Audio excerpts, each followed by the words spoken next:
भी देखाव तारू बॉबी उघार के गली है शॉपिंग कौन तोरा बाजार के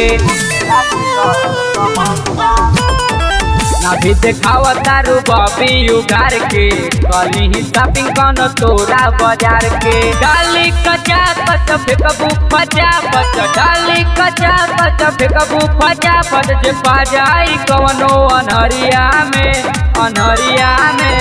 डाल दी मुसर घघरिया में औठे लागी दर्द कमरिया में डाल दी मुसर घघरिया में औठे लागी दर्द कमरिया में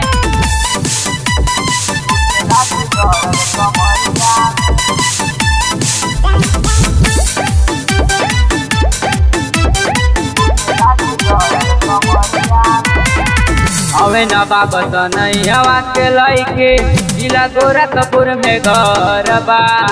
काहे ल जाए के हुओ से डेराई कवना बाती के गम बा अवे न बाबत नहीं हवा के लइके जिला गोरखपुर में घर बा काहे ल जाए के हुओ से डेराई कवना बाती के गम बा होके मचा मच गोरी कचा कच होके मचा मच गोरी कचा कच जाके समियाना पिछरिया में डाल दी मुसर घघरिया में औठे लागी दर्द कमरिया में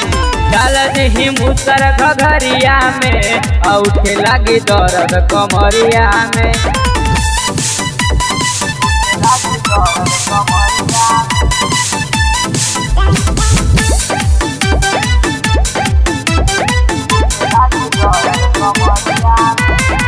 पवन विकास राज शर्मा के गोरी डीजे पर नजर गड़ल बा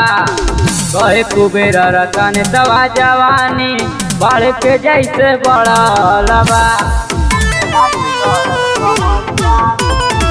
पवन विकास राज शर्मा के गोरी डीजे पर नजर गड़ल बा कहे कुबेर रतन दवा जवानी बढ़ के जैसे बढ़ल बा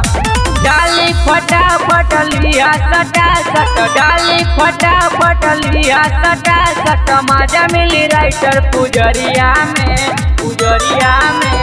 डाल दी मुसर घघरिया में औठे लागी दर्द कमरिया में डाल दी मुसर घघरिया में औठे लागी दर्द कमरिया में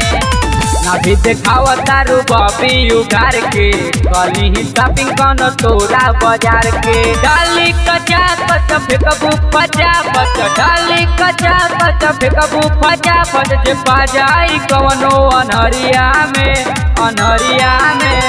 डाल दी मुसर घघरिया में औठे लागी दर्द कमरिया में डाल दी मुसर घघरिया में औठे लागी दर्द कमरिया।